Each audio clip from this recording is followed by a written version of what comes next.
Chiranjeevi. Megastar Chiranjeevi ప్రస్తుతం తన second innings లో భాగంగా వరుస సినిమాలలో నటిస్తూ ఎంతో బిజీగా ఉన్నారు. ఇక ఈ ఏడాది సంక్రాంతి పండుగ సందర్భంగా ఈయన మన శంకర వరప్రసాద్ గారు అనే సినిమా ద్వారా ప్రేక్షకుల ముందుకు వచ్చారు. ఈ సినిమా మంచి సక్సెస్ కావడంతో తదుపరి సినిమాలపై ఎన్నో అంచనాలు ఉన్నాయి. చిరంజీవి సినిమాల విషయం పక్కన పెడితే ఈయన ఇండస్ట్రీకి సంబంధించిన సెలబ్రిటీలను ప్రోత్సహించడంలో ముందు వరుసలో ఉంటారు. ఏ హీరో సినిమా విడుదల అయిన సినిమా పట్ల తన అభిప్రాయాన్ని తెలియజేస్తూ వారిని ప్రోత్సహిస్తూ ఉంటారు. ట్రెండింగ్ లో రై రై రా రా సాంగ్. ఈ నేపథ్యంలోనే తాజాగా చిరంజీవి తన కుమారుడు రామ్ చరణ్ సినిమాలోని పాటపై ప్రశంసలు కురిపిస్తూ తన సంతోషాన్ని సోషల్ మీడియా వేదికగా అభిమానులతో పంచుకున్నారు. రామ్ చరణ్ హీరోగా బుచ్చిబాబు సానా దర్శకత్వంలో నటిస్తున్న తాజా చిత్రం పేడి. ఈ సినిమా ఏప్రిల్ 30వ తేదీ ప్రేక్షకుల ముందుకు రావడానికి సిద్ధమవుతోంది. ఈ నేపథ్యంలోనే డబ్బింగ్ పనులను కూడా మొదలుపెట్టారు.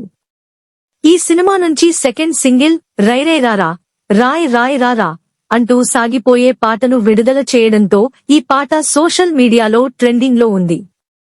ఇక ఈ పాటపై ఇప్పటికే ఎంతోమంది అభిమానులు సెలబ్రిటీలు స్పందిస్తూ వారి అభిప్రాయాలను తెలియజేశారు. చరణ్ డాన్స్ తో మ్యాజిక్ చేశాడు. ఈ నేపథ్యంలోనే మెగాస్టార్ చిరంజీవి తన అధికారిక ఎక్స్ ఖాతా ద్వారా రై రై రారా పాట గురించి స్పందిస్తూ చేసిన పోస్ట్ వైరల్ అవుతుంది. ఇందులో భాగంగా చిరంజీవి పోస్ట్ చేస్తూ బుచ్చిబాబు సనా మేకింగ్ ఏఆర్ రెహమాన్ అద్భుతమైన సంగీతం, జానీ మాస్టర్ కొరియోగ్రఫీ తోడయి ఈ పాటను మంచి విజువల్ ఫీస్ట్ గా మార్చాయని తెలిపారు.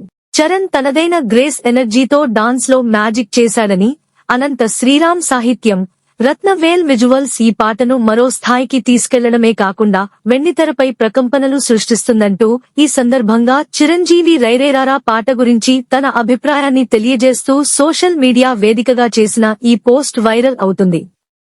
ఇలా మెగాస్టార్ చిరంజీవి ఈ పోస్ట్ చేయడంతో మెగా అభిమానులు కూడా సంతోషం వ్యక్తం చేస్తున్నారు.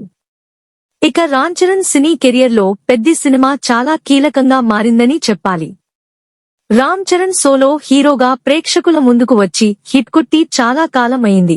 ఇక చరణ్ చివరిగా రాజమౌళి డైరెక్షన్ లో నటించిన RRR సినిమాతో మంచి సక్సెస్ అందుకున్నారు. ఈ సినిమా తర్వాత ఆచార్య, గేమ్ చేంజర్ వంటి సినిమాలు ప్రేక్షకుల ముందుకు వచ్చినా నిరాశపరిచాయి. ఈ నేపథ్యంలోనే మెగా అభిమానులు కూడా పెద్ది సినిమాపైనే ఆశలు పెట్టుకున్నారు.